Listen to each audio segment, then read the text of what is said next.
उत्तर प्रदेश की राजनीति में एक बार फिर हलचल तेज हो गई है क्योंकि हिंदू हृदय सम्राट के नाम से पहचाने जाने वाले पूर्व सांसद और बजरंग दल के संस्थापक विनय कटियार ने अपने राजनीतिक भविष्य को लेकर बड़ा संकेत दे दिया है। जी हाँ, लंबे समय से सक्रिय राजनीति के केंद्र से दूर रहे विनय कटियार ने अब खुलकर ये कह दिया है कि वो आगामी चुनाव लड़ने के लिए पूरी तैयारी कर रहे हैं और खास बात यह है कि उन्होंने अपनी दावेदारी के लिए रामनगरी अयोध्या को चुना है।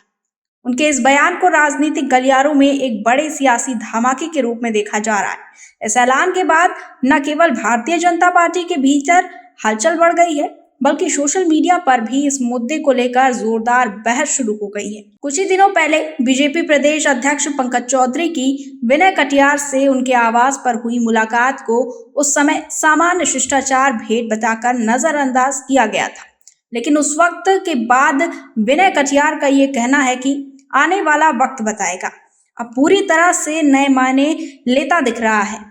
उनके ताजा बयान ने ये साफ कर दिया है कि उस बंद कमरे की मुलाकात महज एक औपचारिक मुलाकात नहीं थी, बल्कि इसके पीछे राजनीतिक रणनीति भी हो सकती है। विनय कटियार ने जिस बेबाक और आत्मविश्वास भरे अंदाज में अयोध्या से चुनाव लड़ने की इच्छा जताई है, उसने राजनीतिक विश्लेषकों को और भी ज्यादा चौंका कर रख दिया है। उनके समर्थक इसे बीजेपी की विचारधारा की मजबूती और कोर हिंदुत्व की वापसी के रूप में देख रहे हैं, जबकि विरोधी दलों में इसे लेकर बेचैनी साफ नजर आ रही है। गौर करने वाली बात यह है कि 2024 के लोकसभा चुनाव में फैजाबाद यानी अयोध्या सीट पर बीजेपी को मिली हार पार्टी के लिए एक बड़ा झटका साबित हुई थी। राजनीतिक जानकारों का भी यही मानना है कि इस हार के पीछे कुर्मी मतदाताओं का बीजेपी से दूरी बनाना एक अहम कारण रहा।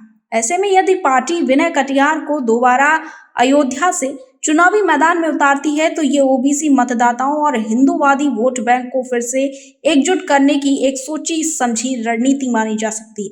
विनय कटियार का नाम राम मंदिर आंदोलन के सबसे प्रमुख और मुखर चेहरों में गिना जाता रहा है और अयोध्या की राजनीति में उनका गहरा प्रभाव रहा है। अब जब अयोध्या में भव्य राम मंदिर का निर्माण पूरा हो चुका है तो कटियार की संभावित वापसी को बीजेपी के कोर हिंदुत्व एजेंडे की ओर लौटाने के संकेत के तौर पर देखा जा रहा है।